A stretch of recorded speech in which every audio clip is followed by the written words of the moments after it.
First, I just want to thank you all for allowing me this time and space to talk about a topic that's really important, um, not only to the work that we do here at the Center for Safety and Empowerment, but our community as a whole. We know that we are not in this work alone, and really together is the only way that we are going to eliminate gender-based violence in our community. So I just want to say thank you so much for inviting me today and allowing me to speak on this topic. You can ask questions throughout, and I and Becca will monitor the chat, but I will also allow time at the end to ask any more questions or additional questions if you have them. We already did intros, but in case I haven't met you before, once again, I'm Emily Stymel-Handy. I also use she, her pronouns, and I'm the Public Education Coordinator at the Center for Safety and Empowerment.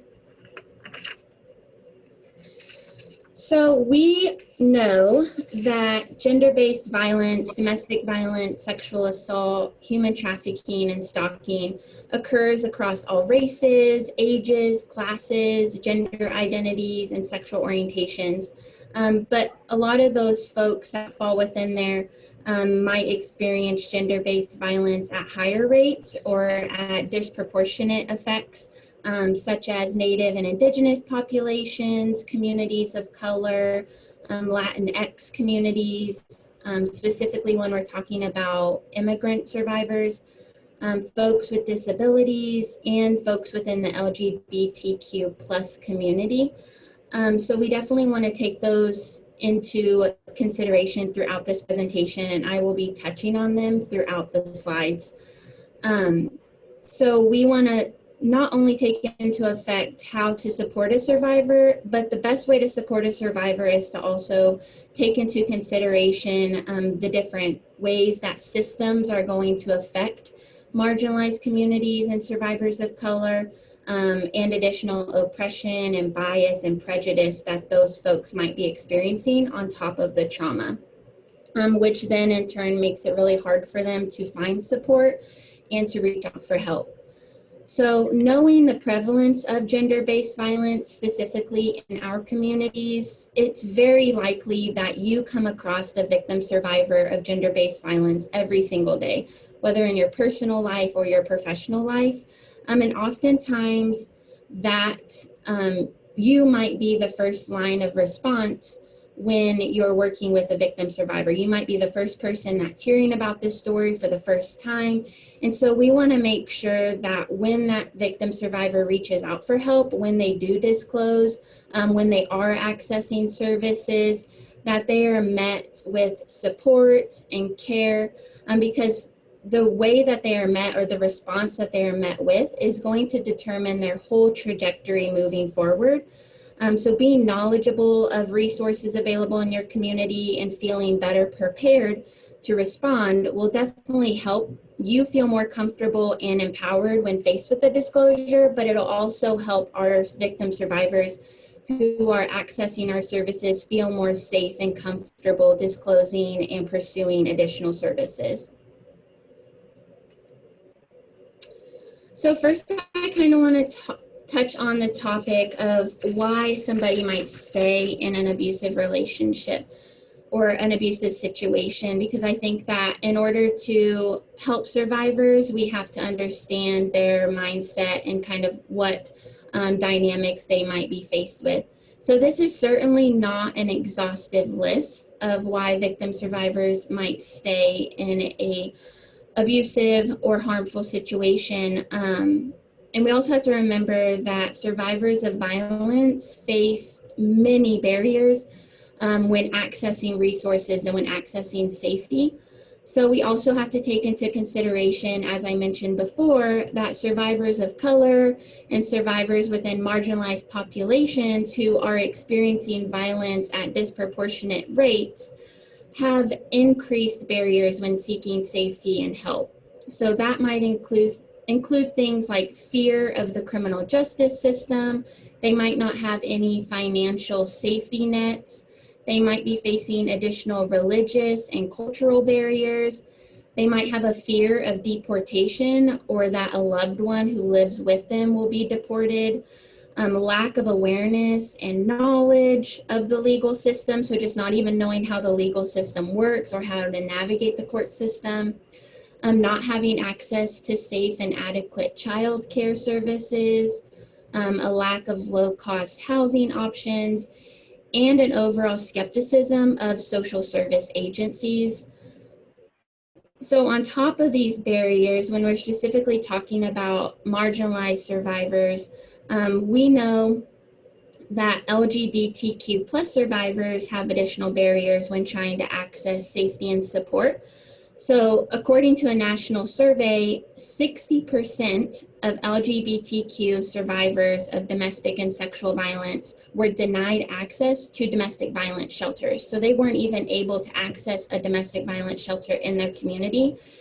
And then additionally, on top of that, our transgender survivors were denied access into homeless shelters, and those that weren't denied access into homeless shelter experienced harassment from staff and other guests that were staying at the shelter.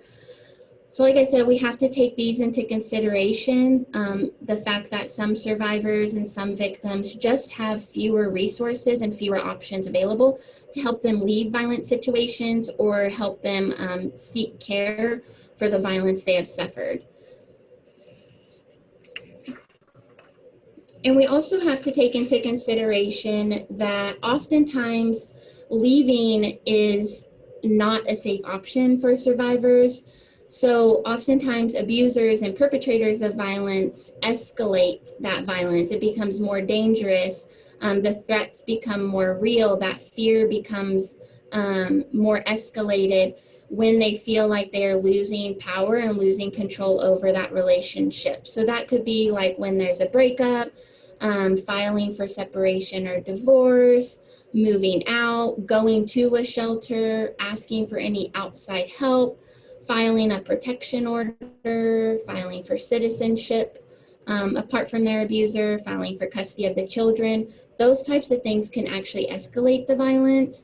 And in the moment when that victim survivor is leaving or trying to leave that abusive situation, that is actually when they're at most risk of being murdered or physically harmed by their abuser or their perpetrator.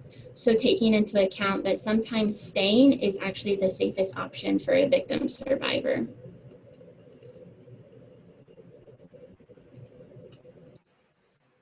We also need to talk about the topic of victim blaming and how that's going to impact a victim survivor's ability seeking help and then their comfort seeking help. So when we think about trauma, trauma is very broad, right? So trauma can be not only domestic and sexual violence, but it can be active duty military. It can be experiencing a car accident, experiencing the loss of a home, being in a natural disaster, experiencing a divorce or a loss of job, right? All of those things are traumatic and cause trauma in our lives. So we need to have a conversation about how we have different reactions as service providers, as helpers, depending on what trauma that victim or that survivor has experienced. So for instance, when I think about somebody who has experienced a natural disaster, right? So if they were in a hurricane or a tornado, something like that, help and support is initiated on a very wide scale, right? So they bring in nationwide help to support victim survivors of hurricanes, right? They bring in the Red Cross, they bring in National Guard, they bring in people from all over the country to help that community that's in need. And that help is initiated by that community, right? Or by an administration. It's not initiated by the victims themselves. And then oftentimes a victim of natural disaster is met with empathy, they're met with compassion, because we understand that a natural disaster is outside of that victim's control, right? We can't help natural disasters, we can't do anything about the weather. And so we sympathize and we empathize with victims that have experienced that sort of trauma. And we also understand that a natural disaster has very lasting effects and lasting devastation on that victim, right? So they might lose their job because of it.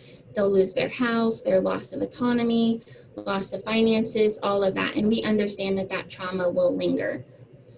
But we don't always take into those same considerations into account when we're dealing with a survivor victim of domestic or sexual violence, right? Oftentimes, that victim or that survivor has to initiate their own help. They have to be the ones to seek the help. And even though that trauma affects our brains and our bodies the same way, whether it's domestic and sexual violence or it's experiencing a natural disaster, our brains and our bodies are still experiencing the same trauma. They're still going through the same psychological effects and physiological effects. Even though that we know that domestic and sexual violence impacts victims' present and future life, right? In the same way that a natural disaster might. So a victim survivor of domestic violence and sexual violence might also experience a loss of employment because of their trauma. They might also experience a loss of their housing, a loss of autonomy, a loss of finances. And it lingers in the same way that a trauma would linger when we're talking about a natural disaster. But they oftentimes are not met with empathy. They're not met with compassion. They are oftentimes met with shame and blame, especially if they don't initiate any sort of assistance or help. And they're not only experiencing shame and blame from individuals, but also from service agencies, from systems as a whole, and from themselves. And I think it's because we victim blame because we have this innate belief that we can't be harmed by others, right? If we do all of the right things. So if we don't engage in certain behaviors, or we don't wear certain things, or we don't participate in certain actions, then that won't happen to us. And it's our bodies and our brains trying to keep us safe and protect us from harm, and give us that sense of control. So we find something that that victim survivor did or didn't do, something that they did wrong. And if we don't do those things, or we do something different, then that sort of trauma won't happen to us. But that's absolutely not true, right? Sexual assault and domestic violence can happen to anybody at any time in their life. But where we are emotionally, physically, mentally during that time of that trauma is going to impact the way in which we respond to it.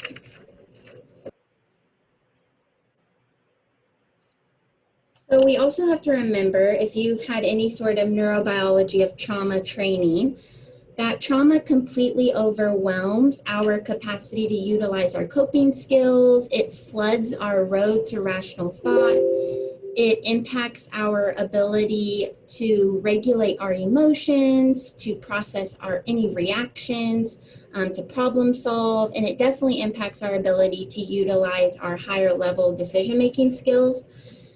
And so that means that victim survivors that we are working with who are experiencing trauma that has inhibited their thinking and their judgment are going to do things and say things and engage in behaviors that might not make sense to us on the outside looking in, right? So they might wait to report for a really long time. They might not report at all.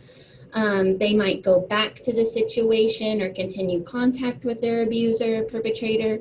They might have a really flat effect and not show any emotion. And you're like, well, I think that they should be crying, right? They should be mad, they should be upset, and they're not doing anything. Or they might be displaying emotions that don't quite line up with how we think they should be feeling. They might not be making eye contact, and they might just want to return back to normal, right? And you're like, well, this really traumatic thing just happened to you. Why do you want to go back to normal?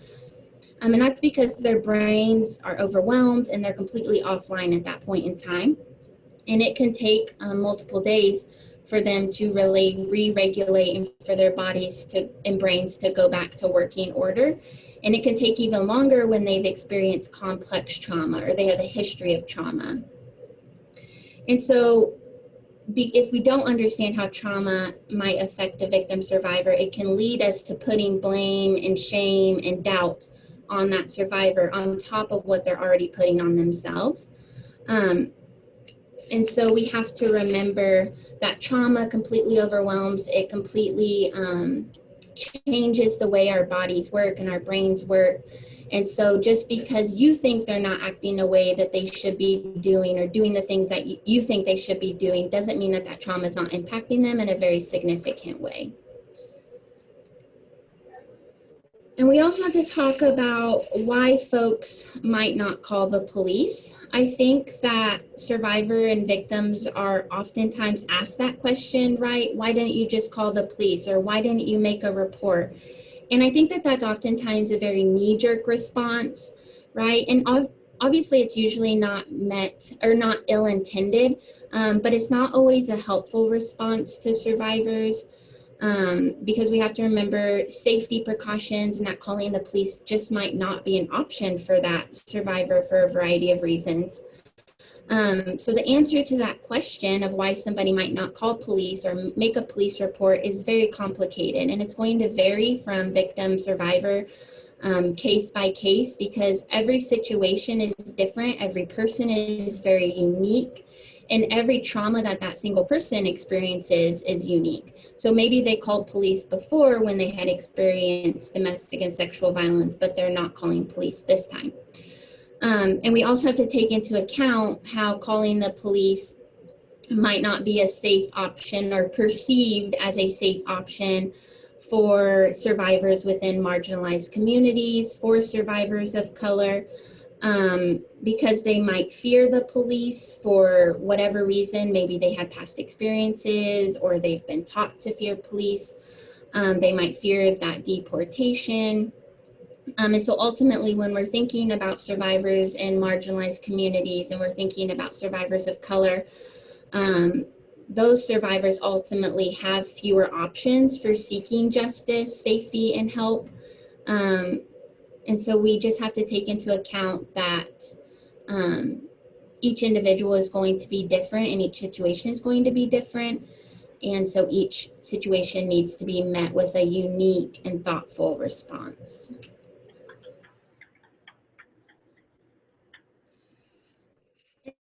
And some survivors will tell you, well, I'm not going to engage in the criminal justice system, and I'm not going to go through that trauma all over again because nothing is going to happen, right? And this is what we mean when we say that nothing is going to happen. This statistic is unfortunately a reality for many of the victim survivors that we serve. So when we're thinking about sexual assault specifically, only about 30% of 100 or of 1,000 are going to be reported to the police in the first place. And then even fewer of those reports are actually going to lead to somebody being arrested. And then fewer of those are going to lead to prosecution. Even fewer are going to lead to a conviction. And only 6 out of 1,000 rapists will actually spend any time in prison. And so if a victim and survivor is looking at that, then they might think to themselves, well, I don't have a very good chance that anything's going to come out of this.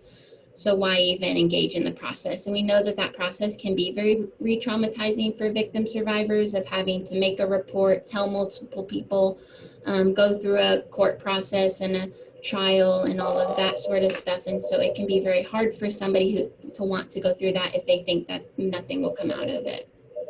So I think that this also reiterates why it's so important that we're coming at this approach from a community perspective, and we're really providing those wraparound services, because when the community is all on board, when all these different agencies and law enforcement and advocacy and the hospital are all on board in eliminating gender-based violence and holding abusers and perpetrators accountable, then that's going to make an overall more safe and more supportive community for victim survivors, and they might be more willing to engage in a criminal justice process.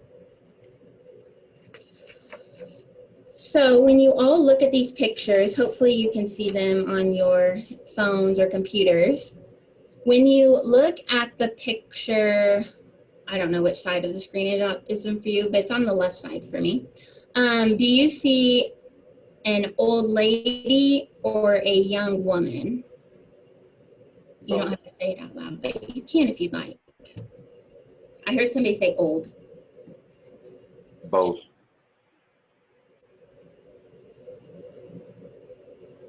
And we probably might see different things. Both. And then if you look at the one on the right, do you see two faces facing each other, or do you see a vase?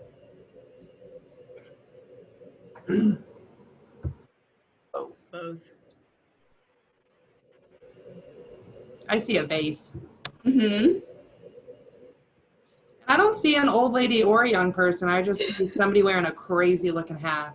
Yeah, you just see a blob of, yeah, with like a feather on top. Yes. Yep. And then the real debater, the real argument, do you see a blue and black dress or a white and gold dress? I see blue and black. See, and I'm just like, I don't see how anybody can see blue and black because all I see is white and gold.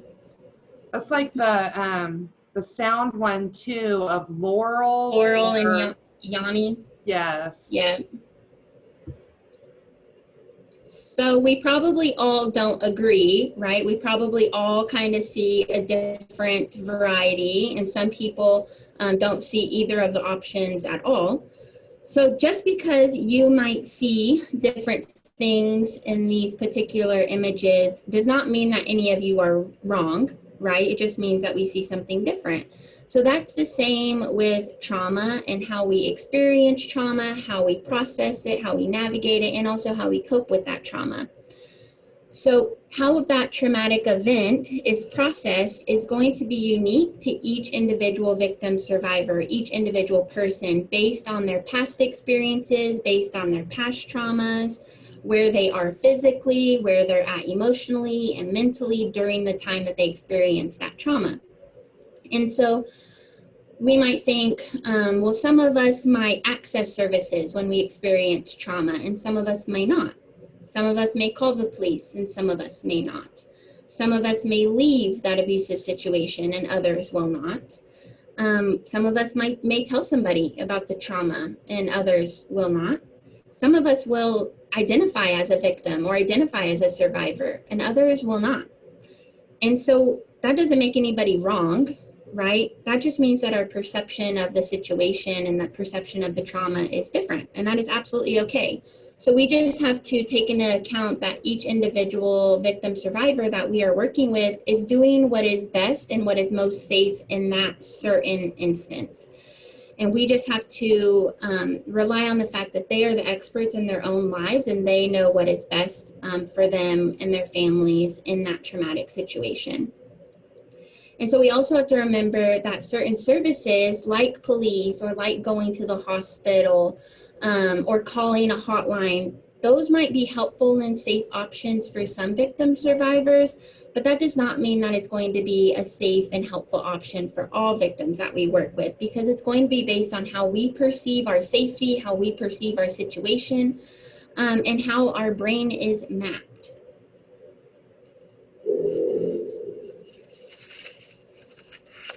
Does anybody have a trauma response when they hear Jaws music? Because I know some people do.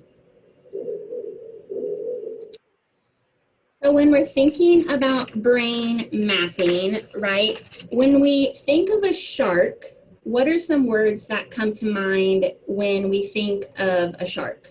Or what are we conditioned or taught to do when we see a shark in the ocean? Get out. Get out, right? Punch it in the face. I don't know if I would ever do that, but I know you're told to do that. What other words, or how would we describe a shark? Vicious, maybe? Vicious, I like it. It's a good adjective. Scary eating machine. Mm-hmm. Absolutely. That's why you have to get out, right? They're not known as friendly creatures that you're going to just hang out with in the ocean, or if you're on a boat and you see a shark, right, you're probably going to even have a reaction to it. So what about when we think about dolphins? How would we describe a dolphin? What words come to mind, or what do we think of when we think about dolphins? Flipper. Mm-hmm. Flipper, right, which was a very cute movie. Friendly. Friendly. I think someone said playful as well, Emily. Playful, yes, right? They're very smart and they're known for the great tricks that they do, right? We pay a lot of money to go swimming with dolphins. I don't think that we pay a lot of money to go swimming with great white sharks, right? Because you would probably not get your money back and you might die in the process. So it's waste. So when we think of sharks, right, we think of scary, we think of dangerous, we think of killing machines. Why do we feel that way about sharks? Because of movies like Jaws, right? Because there are lots of movies about how sharks kill people and eat us, because of what we were taught in school or shows that we've watched or books that we've read. Maybe we've had a really scary experience with a shark. And so that's kind of mapped our brain to map a shark to danger, right? And the same with dolphins. Like I said, there's cute movies like Flipper about dolphins, and we've seen dolphin shows, and we've maybe had experiences directly with dolphins that have mapped dolphins to safe and to cute in our brain, right? Because of our past experiences. This is a survival mechanism, right? So our brain maps so that when we are faced with a shark or when we are faced with a threat, we take really quick action to get out of the way or to do something about it so that we don't get hurt, to protect ourselves, right? So like somebody said, when we see a shark, we are taught to swim away. We are taught to punch it. Like when you see a bear, you're taught to play dead, right? Those types of things are in place to help keep us safe and to help protect us from harm. It's our survival instinct. But aside from dolphins, who else are we taught are safe people? So when we're thinking about people in our lives, who are we taught are safe? Well, we're always, you look at your mom and dad, and as they're the people you go to when you need help, or that person in your life, doesn't have to be a parent, but that person in your life that takes that means something to you, that you trust. Absolutely. And maybe the product of a positive environment. Absolutely. So our Negative. parents, yeah. If we've had, if we've been taught that our parents are safe people and we've had a positive home environment, right, then those people might be seen as safe in our lives. Or our friends, right, they're seen as safe. Our partners, our spouses, maybe some teachers in our lives or coaches, maybe even our pastor or our faith leader, right? Those are who we are taught are maybe safe adults or safe people in our lives. And when we flip that, who are we taught are dangerous people? Strangers. Yeah, right? Stranger danger. We teach kids that from the time they are very small, to not talk to strangers, don't accept candy from guys in creepy white vans, right? Things like that. We're taught that those are dangerous people.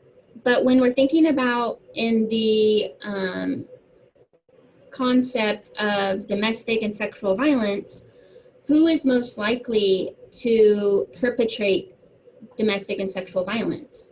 It's not strangers, right? 7 out of 10 times, the perpetrator or that abuser is going to be somebody that survivor knows. Oftentimes that survivor loves, right? It's a family member, it's a friend, it's a spouse, it's a dating partner. It's somebody that they know or that they love or they have a relationship with. And this completely confuses the mapping in our brain, right? Because we were taught that these people are safe. We were taught that these people are not supposed to hurt us or will not hurt us, that they are not dangerous people. And now I don't know what to do and I don't know how to respond because somebody that I was taught was safe or somebody that I thought was safe is now hurting me in some way, shape, or form. And I don't know what to do. So maybe I'm going to completely shut down, right? I'm going to go numb. I'm going to turn off. Or maybe I'm going to stay or I'm going to go back. Maybe I'm not going to fight, right? Because I don't want to hurt the person that I love. Maybe I'm not going to call the police because I don't want them to get arrested because I love them, or they're the caretaker in our house and I can't afford for them to go to jail. I'm not going to scream. I'm going to justify. I'm going to blame myself. I'm going to find something that I did wrong to cause this. I'm going to please and appease. I am going to tend and befriend. I am going to do anything that I can to not escalate this situation because I don't know what to do. And all I know is that I am confused.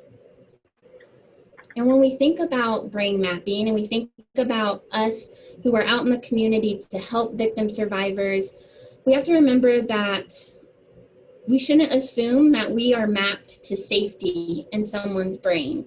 Because if I was to ask a group of people, okay, how do you see law enforcement? Do you map them as dangerous in your brain, or do you map them to safety in your brain? Or what about DCF or child welfare workers, right? Are they safe? Are they dangerous? And we're probably going to have very different answers depending on our past experiences with those people, right? If we've been taught that police are bad, if we've had negative interactions with police, if we've had traumatic events that happened around law enforcement, or with DCF, if we've experienced being taken from a home, or DCF was involved in our childhood, right? We might not think that those are safe options. We might map them to danger in our brain. And it's not you in particular, but just how we've mapped those concepts as a whole because of our past experiences, because of the information messages that we've been exposed to and that we've been taught. So when we're working with a survivor who has potentially mapped law enforcement, for instance, to danger, they're probably not going to call 911. They're not going to make a police report. They might not want to speak to you when you arrive at the home, right? They might be kind of combative with you when you're there.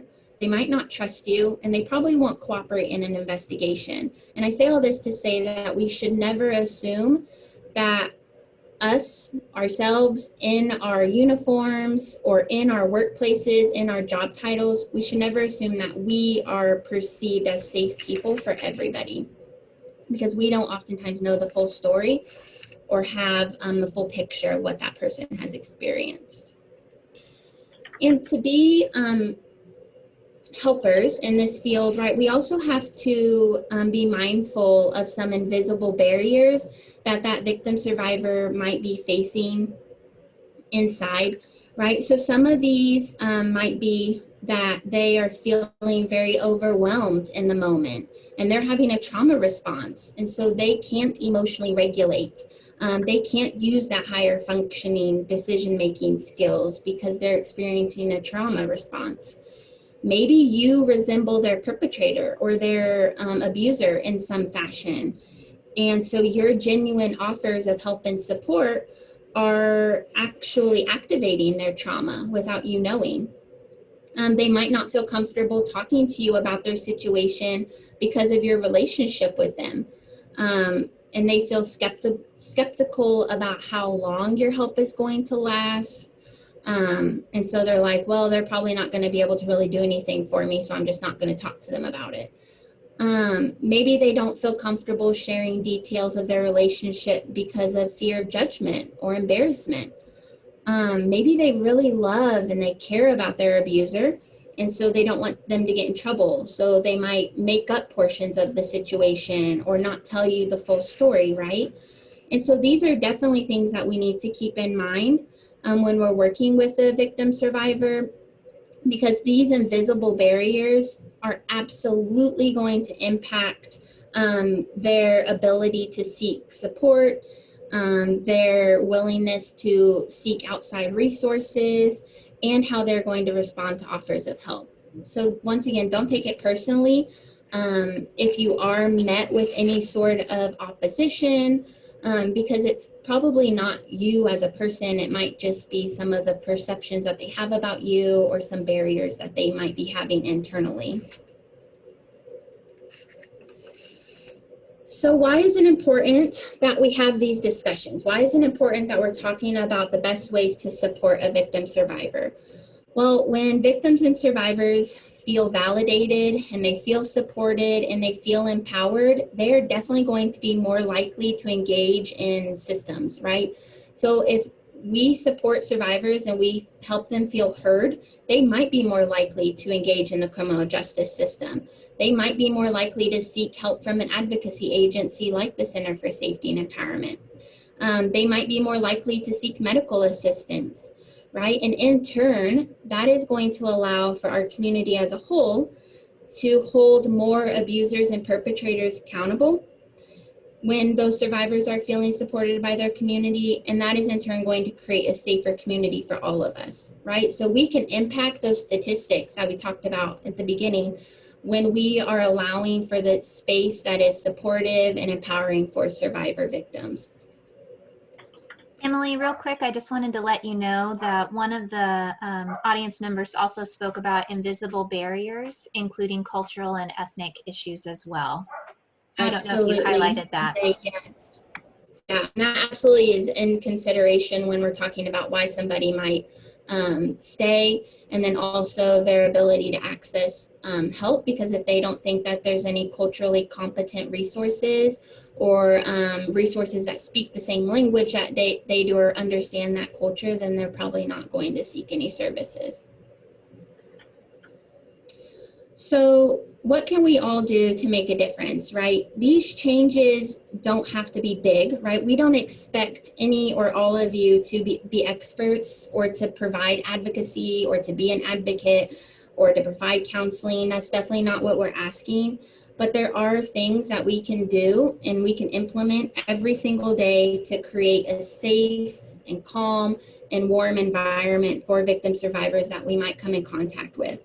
And this can be anything from the way that we carry ourselves, the way that we conduct ourselves, the way that we sit, right? The way that we stand. If we're having very closed body language when we're working with a victim survivor, potential victim survivor, they might be less likely to open up to us.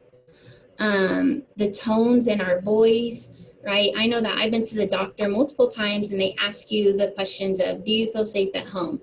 Are you being abused at home, right? And if they say it in a way where they're just trying to check off something on their list, then you might not feel like in a safe and supportive environment to open up, even if that's not that practitioner's intention, but their tone of their voice might give you that perception or that impression. And definitely the way in which we listen and the way in which we respond will have a big impact when we're working with victim survivors. So like I said, these are not hard or big changes, but I guarantee that they definitely can make all the difference when working with victim survivors. So one of the most crucial things that we can all do is to actively listen. So really listen to understand and not listen to fix, and don't listen to respond, right? We're just actively listening so we can understand how the survivor sees their own situation. So this means that we want to avoid toxic positivity, right? Or pick yourself up by the bootstraps, or we want to avoid silver lining the situation or that trauma experience of that survivor. We want to avoid asking a lot of questions, more questions than what we have to ask. I understand if you're law enforcement or you're medical or in a profession where you have to ask questions, right? There are questions that you do have to ask, but any additional questions or questions that might come off as blaming, we want to avoid asking those. Not that that is your intention, but like I said, perception is everything. We want to avoid giving advice, right, or jumping to solutions unless that survivor is specifically asking us that that's what they want. So the goal of our listening should be to hear what that survivor needs, what they want, and then also hear what they don't need and what they don't want. And so when we're thinking about listening to understand, right, we also have to remember that this means that that victim might refuse your help, right? They might deny that anything's even occurring. They might deny that they're even a victim, because we have to remember that perception is everything. And that doesn't mean that they're wrong. That just means that that's how they're perceiving their situation in the moment. And we understand that that can be so frustrating, especially when you care about the outcome and you care about that person in front of you. and now they're not wanting your help even though you're extending it out to them. But sometimes we just have to pocket those frustrations and sit in that frustration and understand that that moment is not about us. It's about that victim or about that survivor in front of us. And letting them know that when and if they are ready to seek help, that there are options for them and there's multiple options, and being aware and knowledgeable of resources that you could offer to them. And if they are ready to seek help, maybe you could offer to call the hotline for them, right? Sometimes just dialing that number can be the hardest thing. And so dialing it for them and putting them on speakerphone, whatever might be the case to make them feel most comfortable in that process if they are ready to seek help. But overall, the best thing that you can do is to listen, offer support, offer encouragement, and offer resources to achieve that victim's goals when they are ready.